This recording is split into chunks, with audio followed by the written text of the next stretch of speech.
Hi hello ಎಲ್ಲರಿಗೂ ನಮಸ್ಕಾರ. ನನ್ನ ಕಾಲ್ಪನಿಕ ಕಥಾಲೋಕ ಯೂಟ್ಯೂಬ್ ಚಾನಲ್ಗೆ ಸ್ವಾಗತ. ಇನ್ನು ಯಾರೆಲ್ಲ ಸಬ್ಸ್ಕ್ರೈಬ್ ಆಗಿಲ್ವೋ ಬೇಗ ಬೇಗ ಸಬ್ಸ್ಕ್ರೈಬ್ ಆಗಿ, ಹಾಗೆ ಮುಂದಿನ ಅಪ್ಡೇಟ್ಸ್ ಗಳಿಗಾಗಿ ಬೆಲ್ ಐಕನ್ ಅನ್ನು ಒತ್ತುವುದು ಮರೆಯದು. ಅಲ್ಲೋಡು ಕನಕಾಂಬ್ರ, ಹೋಗು ತಗೊಂಡ್ ಬಾ ಎಂದಳು.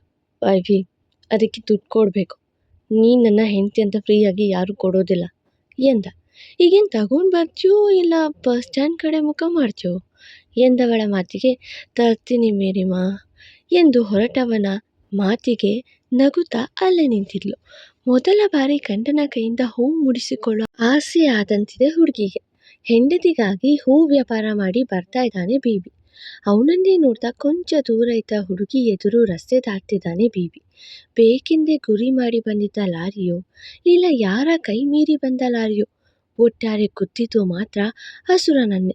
ಅವನ ಕೈಯಲ್ಲಿದ್ದ ಹೂವು ಆ ಲಾರಿ ಅವನಿಗೆ ಕುತ್ತಿದ ರಭಸಕ್ಕೆ ನೆಲ ನೋಡ್ತು. ಬೀಳುವಾಗಲೂ ಅವನ ಬಾಯಲ್ಲಿ ಬಂದ ಪದ ವೈಫಿ. ನೋಡಿದವಳು ಲಕ್ಕಿ ಎಂದು ಓಡೋಡಿ ಬಂದಳು ಅಳುತ್ತಾ. ಅಷ್ಟರಲ್ಲಿ ಕನಕಾಂಬರ ಕೆಂಬಣ್ಣವಾಗಿತ್ತು. ಲಕ್ಕಿ, ಇಲ್ಲಿ ನೋಡು ಲಕ್ಕಿ. ಅಯ್ಯೋ, ಯಾಕಾದ್ರೂ ಹೂ ಕೇಳಿದೆ ನಾನು. ಲಕ್ಕಿ, ಇಲ್ಲಿ ನೋಡು ಎಂದು ಬಿಕ್ಕುತ್ತಾ ಸುತ್ತಮುತ್ತ ನೋಡ್ತಾ ಬೇಜಾಡುವಾಗ ಅವಳಿಗೆ ಕೆಲಸ ಕೊಟ್ಟಿದ್ದ ಓನರ್ ಬಂದು ತಮ್ಮ ಗಾಡಿಯಲ್ಲಿ ಆಸ್ಪತ್ರೆಗೆ ಸೇರಿಸಲು ಸಹಾಯ ಮಾಡಿದ್ರು. ಆಸ್ಪತ್ರೆಯ ಆಪರೇಷನ್ ಥಿಯೇಟರ್ ಮುಂದೆ ನಿಂತು ಅಲ್ಲಿಂದ ಇಲ್ಲಿಗೆ ಇಲ್ಲಿಂದ ಅಲ್ಲಿಗೆ ಓಡಾಡ್ತಾನೆ ಇದ್ದಾಳೆ. ಅವಳಿಗೆ ಸಾಧ್ಯವಾಗುವಷ್ಟು ಧೈರ್ಯ ಹೇಳಿದ್ರು ಓನರ್. ಆದರೆ ಅವಳ ಉಸಿರೇ ಅವಳ ಅಸುರ ಅಲ್ವಾ. ಈಗ ಅವಳಿಗೆ ಉಸಿರು ನಿಂತಂತಾಗಿದೆ. ಗಡಿಯಾರದ ಮುಳ್ಳು ತಿರುಗುತ್ತಿಲ್ಲ ಅನ್ನಿಸ್ತಿದೆ. ಅತ್ತು ಕಣ್ಣೀರು ಬತ್ತು ಹೋದಂತಿದೆ. ಮನಸ್ಸಲ್ಲಿ ಅದೆಷ್ಟು ಬಾರಿ ರಾಯರನ್ನು ನೆನೆದು ಕೈ ಮುಗಿದ್ಲೋ ಅವಳಿಗೆ ಗೊತ್ತು. 5-6 ತಾಸಿನ ನಂತರ ಬರುವ ವೈದ್ಯರನ್ನ ನೋಡಿ ಓಡಿ ಬಂದವಳು, ಡಾಕ್ಟರ್, ಲಕ್ಕಿ ಹೇಗಿದ್ದಾನೆ? ಆರಾಮಾಗಿದ್ದಾನ? ಹೇಳಿ ಡಾಕ್ಟರ್, ಅವನಿಗೇನೂ ಆಗಿಲ್ಲ ತಾನೆ? ಅವನು ಹುಷಾರಾಗಿದ್ದಾನೆ ಅಲ್ವಾ? ಹೇಳಿ ಡಾಕ್ಟರ್, ಪ್ಲೀಸ್ ಬೇಗ ಹೇಳಿ ಎಂದು ಕಣ್ಣೀರಾಕುತ್ತಾ ಕೇಳಿದಾಗ, ಅವ್ರೇನಾಗಬೇಕು ನಿಮಗೆ ಎಂದರು. ಗಂಡ ಎಂದಳು. ಈಗ ಅವಳ ತಲೆಯಲ್ಲಿ ಕಾರು ಚಾರು ಅನ್ನೋ ಭೇದವಿಲ್ಲ. ತನ್ನ ಗಂಡ ಅನ್ನೋದು ಬಿಟ್ಟು ಬೇರೇನೂ ಇಲ್ಲ. ಆ ಮಾತಿಗೆ ವೈದ್ಯರು, ಹೌದಾ, ಹಾಗಾದ್ರೆ ಕೇಳಿ. ಅವರಿಗೆ ಬಲಗೈ ಮೂಳೆಗೆ ತುಂಬ ಏಟಾಗಿದೆ. ಪುಣ್ಯಕ್ಕೆ ಮೂಳೆ ಮುರಿದಿಲ್ಲ, ಬಲಗಾಲು ಅಷ್ಟೇ. ಪಾದಕ್ಕೆ ಏಟಾಗಿ ನಡೆಯೋಕ್ಕೆ ಕೊಂಚ ಕಾಸಿ ಆಗುತ್ತೆ. ತಲೆ ಹಿಂಬದಿಗೆ ಕೂಡ ಏಟಾಗಿದೆ, ಆದರೆ ಮೈನರ್ ಇಂಜುರಿ ಆಗಿದೆ. By god grace. ಆದರೂ ಬೆನ್ನಲ್ಲಿ ತರ್ಚಿದೆ. 1 ವಾರ ತಲೆಗೆ ನೀರು ಹಾಕಬೇಡಿ. ಬಲಗಾಲ್ ಮೇಲೆ ಹೆಚ್ಚು ಒತ್ತಡ ಹಾಕಿಸಬೇಡಿ. ಬಲಗೈಯಲ್ಲಿ ತೂಕ ಎತ್ತಿಸಬೇಡಿ. ಕೊಡೋ ಮೆಡಿಸಿನ್ಸ್ ಕೊಡಿ. 1 ವಾರ ಆದಮೇಲೆ ಮತ್ತೆ ಚೆಕ್ ಮಾಡೋಣ ಎಂದವರ ಮಾತು ಕೊಂಚ ಉಸಿರು ವಾಪಸ್ಸು ತರಿಸಿತು. ಎಲ್ಲೋ ಅವನಿಗೆ ಇನ್ನೂ ದೊಡ್ಡ ಹಾನಿಯಾಗಿ ತನ್ನ ಮಾಂಗಲ್ಯಕ್ಕೆ ಕುತ್ತು ತಂದು ಬಿಡುತ್ತೆ ಎಂದು ಹೆದರಿದ್ದ ಹುಡುಗಿ ಈಗ ಸ್ವಲ್ಪ ಉಸಿರಾಡಿತು. ಡಾಕ್ಟರ್, ಲಕ್ಕಿನ ನೋಡಬಹುದಾ ಎಂದವಳ ಮಾತಿಗೆ, ನೋಡಬಹುದು, ಹೋಗಿ, ಆದರೆ ಮಾತಾಡಿಸ್ಬೇಡಿ. ಆಗೋದು ಬೇಡ ಅಂತ ಅಷ್ಟೇ. ಈಗಷ್ಟೇ ಮೈನರ್ ಆಪರೇಷನ್ಸ್ ಆಗಿದೆ ಅಲ್ವಾ, ಕೆಲವೊಂದು ಕಡೆ ಸ್ಟಿಚ್ ಕೂಡ ಹಾಕಿದ್ದೀವಿ. ಅವೆಲ್ಲ ಹುಷಾರಾಗಿ ನೋಡ್ಕೋಬೇಕು ಎಂದವರು ಅಲ್ಲಿಂದ ಹೋದರು. ಅವರು ಹೋದದ್ದೇ ಓಡಿ ಬಂದು ಮಲಗಿದ್ದ ಲಕ್ಕಿನ ನೋಡಿದ್ಲು. ಅವನ ಹಣೆಗಾಕಿದ್ದ ಬ್ಯಾಂಡೇಜ್, ತಲೆ ಹಿಂಭಾಗದಿಂದ ಸುತ್ತಿದ ಬ್ಯಾಂಡೇಜ್, ಕಾಲಿಗೆ ಕೈಗೆ ಹಾಕಿದ್ದ ಬ್ಯಾಂಡೇಜ್ ನೋಡಿ ಅಣ್ಣ, ಬೇಡ ಅಂದರೂ ನನ್ನ ಒಪ್ಪಿಸಿ ಮನೆಗೆ ಕರ್ಕೊಂಡು ಹೋಗ್ತೀನಿ ಅಂತ ಹೇಗೆ ಬೆಡ್ ರೆಸ್ಟ್ ಮಾಡ್ತಿದ್ದಾನೆ ನೋಡಿ. ಏನು ಹೇಳಿದ್ರೂ ಕೇಳಲ್ಲ. ಎಲ್ಲ ತಪ್ಪು ನಂದೆ. ಅವನ ಬದುಕಲ್ಲಿ ಹೋಗಲೇಬಾರ್ದಿತ್ತು. ನನ್ನ ಹಸುರನ ಈ ಸ್ಥಿತಿಯಲ್ಲಿ ನೋಡೋಕ್ಕಾಗ್ತಿಲ್ಲ ಅಣ್ಣ, ನೋಡೋಕ್ಕಾಗ್ತಿಲ್ಲ ಎಂದವಳು ಅವ್ರ ಕಡೆ ನೋಡಿ ಅತ್ತಾಗ, ಚಾರುಣ್ಯ, ಏನೂ ಆಗಲ್ಲ, ಸಮಾಧಾನ ಮಾಡ್ಕೊಳ್ಳಮ್ಮ ಎಂದರು ಓನರ್. ಓನರ್ ಬಾಯಲ್ಲಿ ಚಾರುಣ್ಯ ಎಂದು ಕೇಳಿದವಳಿಗೆ ನೆನಪಾಯಿತು, ತಾನವ್ರ ಮುಂದೆ ಗಂಡ ಅಂತ ಹೇಳ್ಬಿಟ್ನಲ್ಲ ಎಂದು. ಹಾಗೆ ಅವ್ರ ಕಡೆ ನೋಡಿ, ಅಣ್ಣ, ಅದು ನಾನು ಚಾರುಣ್ಯ ಅಂದರೆ ಲಕ್ಕಿ ಎಂದು ಆಕೆ ತಬ್ಬಿಬ್ಬಾದಾಗ, ಲಕ್ಕಿ ಎಲ್ಲ ಹೇಳಿದ್ದಾರೆ, ನೀನು ಯೋಚನೆ ಮಾಡಬೇಡ, ಲಕ್ಕಿ ಬೇಗ ಸರಿ ಹೋಗ್ತಾರೆ, ಹುಷಾರು, ನಾನು ಮೆಡಿಸಿನ್ಸ್ ತರ್ತೀನಿ ಎಂದವರ ಮುಂದೆ ಕೈ ಮುಗಿದು, ನೊಂದವ್ರ ಪಾಲಿಗೆ ಸಾಂತ್ವನ ಹೇಳಿ ಧೈರ್ಯ ತುಂಬೋಕೆ ರಾಯರು ಕೆಲ ಪರಿಚಿತರ ಅಪರಿಚಿತರ ರೂಪದಲ್ಲಿ ಬರ್ತಾರಂತೆ. ನೀವು ಈಗ ನನ್ನ ಪಾಲಿಗೆ ಬಂದಿರುವ ರಾಯರು ಅನಿಸುತ್ತೆ. ನನಗೆ ಈಗ ನೀವು ರಾಯರಂತೆಯೇ ಕಾಣಿಸ್ತಿದ್ದೀಯಣ್ಣ ಎನ್ನಲು, ಹಾಗೆಲ್ಲ ಹೇಳಬೇಡ ಚಾರುಣ್ಯ, ರಾಯರು ಎಲ್ಲೆಡೆ ಇದ್ದಾರೆ. ಒಳ್ಳೆಯವರಿಗಾಗಿ ಒಳ್ಳೆಯದನ್ನು ಮಾಡಲು ಕಾಯುತ್ತಿದ್ದಾರೆ. ಅದಕ್ಕೆ ದೊಡ್ಡ ಅಪಘಾತವಾದರೂ ಲಕ್ಕಿ ಪ್ರಾಣಕ್ಕೆ ಅಪಾಯ ಆಗಿಲ್ಲ. ನೀನೆಲ್ಲೇ ಇರು, ಬಂದೆ ಎಂದು ಹೋದರು. ಮಲಗಿದ್ದವನ ನೋಡ್ತಾ, ಸಾರಿ ಲಕ್ಕಿ, ಎಲ್ಲ ನಂದೇ ತಪ್ಪು. ನಾನು ಹೂ ಕೇಳಿದ್ದಕ್ಕೆ ಅಲ್ವಾ ನೀನು ಹೋಗಿದ್ದು ಆ ರೋಡಿಗೆ. ನಿನಗೆ ನನ್ನಿಂದಲೇ ಯಾಕೆ ತೊಂದರೆ ಆಗುತ್ತೆ ಗೊತ್ತಾಗ್ತಾ ಇಲ್ಲ. ಸಾರಿ ಲಕ್ಕಿ, ಪ್ಲೀಸ್ ನನ್ನ ಕ್ಷಮಿಸು ಎಂದು ಅವನ ಎದೆ ಮೇಲೆ ತಲೆಯಾಗಿ ಅತ್ತಳು. ಅವಳ ಕಣ್ಣೀರು ಅವನ ದೇಹ ಸೇರಿದಾಗ ಹುಡುಗನಿಗೆ ಚೈತನ್ಯ ಮೂಡಿತ್ತು. ಹಾಗೆ ಕೈಕಾಲು ಅಲುಗಾಡಿಸಿದ.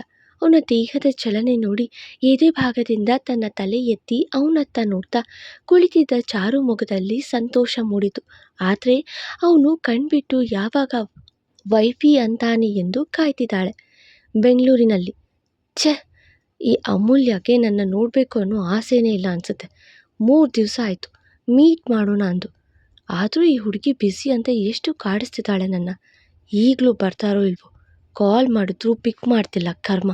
ಪಿಕ್ ಮಾಡಲ್ಲ ಅಂದಮೇಲೆ ಮೊಬೈಲ್ ಯಾಕಂತೆ ಇವ್ರಿಗೆಲ್ಲ, ಬಾವಿಗೆ ಬಿಸಾಕಬೇಕು ಎಂದು ತನ್ನಷ್ಟಕ್ಕೆ ಮಾತಾಡಿಕೊಳ್ಳುವಾಗ ಬಂದಳು ಅಮ್ಮು. ಹಾಯ್ ಪಿ ಟಿ ಮೇಷ್ರೆ, ಏನು ಪ್ರಯಾಣ ಚೆನ್ನಾಗಿತ್ತಾ? ಸ್ಕೂಲಲ್ಲಿ ಎಲ್ಲರೂ ಚೆನ್ನಾಗಿದ್ದಾರಾ? ನಿಮ್ಮ ಹೆಡ್ ಮೇಡಮ್ನ ಮಾತಾಡ್ಸ್ಕೊಂಡು ಬಂದ್ರಾ ಎಂದು ಹಾಸ್ಯ ಮಾಡ್ತಾ ಬಂದಳು. ಎಲ್ಲರೂ ಸಿಕ್ಕಿದ್ರು, ಆದರೆ ಭೂಮಿ ಮೇಲೆ ಮೋಸ್ಟ್ ಬ್ಯುಸಿ ಗರ್ಲ್ ನೀವೊಬ್ಬರು ಬಿಟ್ಟು ಎಂದವನಿಗೆ ಮುನಿಸಿದೆ. 3 ದಿವಸವಾಗ್ತಾ ಬಂತು ಮಂತ್ರಾಲಯದಿಂದ ಬಂದು, ಇನ್ನೂ ಮಾತಾಡ್ಸಿಲ್ಲ ಅಂತ. ಏನು ಮಾಡಲಿ ಪಿ ಟಿ ಮೇಷ್ರೆ, ನಮ್ಮ ಪ್ರಾಜೆಕ್ಟ್ಗೆ ಈಗ ಜಸ್ಟ್ ಕನೆಕ್ಟ್ ಇಂದ ಜಸ್ಟ್ ಮ್ಯಾರಿ ಅಂತ ಚೇಂಜ್ ಆಗಿದೆ. ಹೊಸ ಪ್ರಾಜೆಕ್ಟ್ ಅಲ್ವಾ, ಆಗಿದ್ದ ಪ್ರಾಜೆಕ್ಟಲ್ಲಿ ಕಳೆದೋರನ್ನ ಹುಡುಕಿ ಕೊಡೋದು, ಈಗಿರೋ ಪ್ರಾಜೆಕ್ಟಲ್ಲಿ ಕಳೆದೋಗೋ ಹಾಗೆ ಜೋಡಿ ಹುಡ್ಕೋದು ತುಂಬ ಕಷ್ಟದ ಕೆಲಸ ಎಂದಳು. ಯಾಕಷ್ಟು ಕಷ್ಟಪಡ್ತೀರಾ, ಬೇಗ ಮದುವೆ ಆಗಿ ಎಂದವನ ನೋಡಿ, ಮದುವೆ ಆದರೆ ಕೂಡ ನಾನು ಕೆಲಸ ಮಾಡ್ತೀನಿ ಎಂದಳು. ಅವನಿಗೆ ಗೊತ್ತಾಗಲಿ ಮದುವೆ ಆದರೆ ನನ್ನ ಕೆಲಸಕ್ಕೆ ಕಳುಹಿಸಬೇಕು ಎಂದು ಎಚ್ಚರಿಕೆ. ಅಯ್ಯೋ ಮಾಡ್ರಿ, ಯಾರು ಬೇಡ ಅಂದರು, ಆದರೆ ಗಂಡನ ಕಡೆ ಕೂಡ ಚೂರು ಗಮನ ಇರಲಿ ಎಂದ. ಮದುವೆ ಆದಮೇಲೂ ಹುಡುಗಿ ಬೇರೆಯವರನ್ನ ಕನೆಕ್ಟ್ ಮಾಡ್ತಾ ಕೂತ್ರೆ ಅನ್ನೋ ಭಯ ಅವನಿಗೆ. ಗಂಡನ ಮೇಲೆ ಕಾಳಜಿ ಇರದೆ ಇನ್ನೇನು ಊರಲ್ಲಿ ಹೋಗೋ ದಾಸೆಯನ್ ಮೇಲೆ ಇರುತ್ತಾ ಎಂದಾಗ, ಯಾರಿಗೊತ್ತು ನಿಮ್ಮ ಕನೆಕ್ಟ್ ಪ್ರಾಜೆಕ್ಟ್ ಯಾರನ್ನ ಕನೆಕ್ಟ್ ಮಾಡುತ್ತೋ ಎಂದು ರೇಗಿಸಿದ. ಹೌದು, ಈಗ ನನ್ನ ಕನೆಕ್ಟ್ ಪ್ರಾಜೆಕ್ಟ್ ಹೋಗಿ ನಿದ್ದೆ ಮಾಡುವಂತಿದೆ, ನಾನು ಹೊರಟೆ ಮೇಷ್ಟ್ರೆ ಎಂದು ಹೊರಟವಳ ಕೈ ಹಿಡಿದವನು, ಅಮ್ಮು ಪ್ಲೀಸ್, ನಾನು ಆಗ್ಲಿಂದ ನಿಮಗಾಗಿ ಕಾಯ್ತಿದ್ದೆ. ಎಷ್ಟು ದಿನ ಆಯಿತು ನಾವು ಮೀಟ್ ಆಗಿ, ನಿಮಗೇನು ಫೀಲ್ ಆಗಿಲ್ಲ ಅಂತ ಗೊತ್ತು ನನಗೆ, ಅದೇ ನಂಗೆ ಆಗ್ತಿದೆ ಎಂದು ನೇರವಾಗಿ ಹೇಳಿ, ಬನ್ನಿ ಹೋಟೆಲ್ ಒಳಗಡೆ ಹೋಗೋಣ ಎಂದು ಹೋದಾಗ, ನನಗೂ ಅಷ್ಟೇ ಫೀಲ್ ಆಗ್ತಿತ್ತು ಪಿ ಟಿ ಮೇಷ್ಟ್ರೆ, ನಿಮ್ಮನ್ನು ನೋಡಿ ಎಷ್ಟು ಖುಷಿ ಆಯಿತು ಗೊತ್ತಾ ಎಂದ್ಕೊಂಡು ಒಳಗಡೆ ಹೋದಳು. ರಾಘವೇಂದ್ರ ನಿಲಯ. ದೊಡ್ಡಮ್ಮ, ನೀವೇನು ಯೋಚನೆ ಮಾಡಬೇಡಿ, ನೀವು ನಂಬಿರೋ ರಾಯರು ಒಳ್ಳೆಯದನ್ನೇ ಮಾಡ್ತಾರೆ. ಅಣ್ಣ ತುಂಬ ಜಾಣ, ಎಲ್ಲೇ ಇದ್ರೂ ಅಂದ್ಕೊಂಡಿದ್ದು ಸಾಧಿಸಿನೇ ಬರೋದು. ಈ ಸಲ ನೋಡಿ, ಖಂಡಿತ ಅಣ್ಣ ಅದಕ್ಕೆ ಜೊತೆಗೆ ಬರ್ತಾರೆ ಎಂದು ಆಕಾಶ್ ಹೇಳುವಾಗ ಓಡಿ ಬರುವ ದಿಯಾ, ಏನು ಕರ್ಕೊಂಡು ಬರೋದು, ಅಪ್ಪ ಕಾಲ್ ಮಾಡಿ ಚಾರು ಜೊತೆ ಮಾತಾಡಬೇಕು ಅಂತಿದ್ದಾರೆ ಎಂದಾಗ, ಕೊಡು ನಾನು ಮಾತಾಡ್ತೀನಿ ಎಂದ ಆಕಾಶ್. ಅವನು ಮಿಮಿಕ್ರಿ ಮಾಡಿ ಮಾತಾಡಿ ನಿಭಾಯಿಸಿದ್ದೆ ಕೆಲವೆರಡು ಬಾರಿ. ಅಯ್ಯೋ ಆಕಾಶ್, ಈಗ ಅಪ್ಪ ಫೋನ್ ಬೇಡ, ನಾನು ಬರೋ ವಾರ ನೋಡೋಕೆ ಬರ್ತಿದ್ದೀನಿ ಅಂತಿದ್ದಾರೆ ಎಂದವಳ ನೋಡಿ ಶೈಲಜಾ ಹಾಗೂ ಆಕಾಶ್ ಇಬ್ಬರು ಗಾಬರಿ ಆದರು. ಏನು ಹೇಳ್ತಿದ್ಯಾ ಎಂದವನ ನೋಡಿ, ನಿಜ ಅಪ್ಪಂಗೆ ನಾವು ತುಂಬ ನೆನಪಾಗ್ತಿದ್ದೀವಂತೆ, ಅದಕ್ಕೆ ಚಾರು ಮತ್ತು ನಿನ್ನ ನೋಡೋಕೆ ಬರ್ತೀನಿ ಮುಂದಿನ ವಾರ ಅಂದರು. ಅವ್ರೇನಾದರೂ ಬಂದರು ಇಲ್ಲಿ ಅಕ್ಕ ಇಲ್ಲ ಅಂತ ಗೊತ್ತಾದರೆ ಆಮೇಲೆ ಏನಾಗುತ್ತೆ, ಅಪ್ಪನಿಗೆ ಏನಾದರೂ ಆದರೆ ಎಂದು ಗಾಬರಿಯಿಂದ ನುಡಿದವಳ ಮಾತಿಗೆ ದಿಯಾ, ಏನು ಹೇಳ್ದೆ ನೀನು ಅವ್ರಿಗೆ ಎಂದ. ನಾವೇ ಬರ್ತೀವಿ, ನೀನು ರಿಸ್ಕ್ ತಗೋಬೇಡ ಅಂದೆ, ಆದರೆ ಅವರು ಮಕ್ಕಳನ್ನ ನೋಡೋದು ರಿಸ್ಕ್ ಅಲ್ಲ ಅಂದರು. ಅಪ್ಪ ಬಂದೇ ಬರ್ತಾರೆ ಮುಂದಿನ ವಾರ ಎಂದವಳ ಮಾತು ಕೇಳಿ ಕೂಸಿದರು ಶೈಲಜಾ. ಬಂದರೆ ಏನು ಮಾಡೋದು ಆಕಾಶ್, ಅಪ್ಪನ ಹೇಗೆ ಸಮಾಧಾನ ಮಾಡೋದು ಎಂದು ಅಳುವಾಗ ಬರುವ ಉಜ್ವಲ, ಒಂದು ಕೆಲಸ ಮಾಡು, ಮುಂದಿನ ವಾರ ಗೊತ್ತಾಗೋ ಸತ್ಯನ ಈಗಲೇ ಹೇಳ್ಬಿಡು, ಆಗ ಸುಧಾರಿಸ್ಕೊಳ್ತಾರೇನೋ ಎಂದು ಹಮ್ಮು ಬಿಮ್ಮಿಲ್ಲದೆ ನುಡಿವಾಗ ಬರುವ ಅಜ್ಜ, ಉಜ್ವಲ ನಿನ್ನ ಯಾರನ್ನ ಪರಿಹಾರ ಕೇಳಿದ್ರೆ ನಮ್ಮಿ ಓಸಿ ಸುಮ್ಮನೆ ಇರ್ತೀಯಾ ಎಂದು ಗರ್ಜಿಸಿದ್ರು. ಮೆತ್ತಗೆ ಹಿಂದೆ ಸರಿದು ಹೋದಳು ಉಜ್ಜು. ದಿಯಾಗಂತೂ ಗಂಟಲುಗತ್ತ ಕೋಪ ಬಂದಿತ್ತೋಳ ಮೇಲೆ. ದಿಯಾ, ನಿಮ್ಮಪ್ಪಯ್ಯ ಬಂದರೆ ಬರಲಿ ಬಿಡಮ್ಮಿ, ತಚ್ಚು ಚಾರು ಜೊತೆನಾಗ ಅವರು ನೋಡ್ತಾರೆ, ನೀ ಯೋಚನೆ ಮಾಡಬೇಡ. ನನ್ನ ಮೊಮ್ಮಗ ನನ್ನ ತಲೆ ತಗ್ಸೋ ಕ್ಯಾಮಿ ಮಾಡೋಕ್ಕಿಲ್ಲ, ರಾಯರು ನಮ್ಮ ಕಡೆ ಅವರೇ ಎಂದು ಶಲ್ಯ ಕೊಡುವಿ ಮೇಲಕ್ಕಿಕೊಂಡು ಹೋದರು.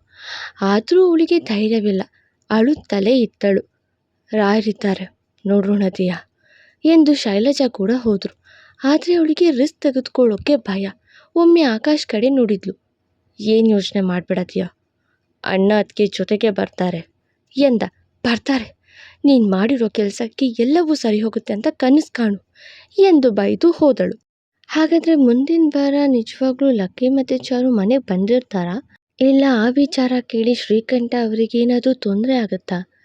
ಲಕ್ಕಿ ನಿಜವಾಗ್ಲೂ ಚಾರುನ ಕರ್ಕೊಂಡು ಬರೋಕ್ಕೆ ಸಾಧ್ಯನಾ? ನೋಡೋಣ, ಮತ್ತೆ ಸಿಗುವ. Thank you. ಫಾಲೋ ಮಾಡಿ ಕಾಲ್ಪನಿಕ ಕಥಾಲೋಕ. ಮತ್ತೆ ಸಿಗುವ.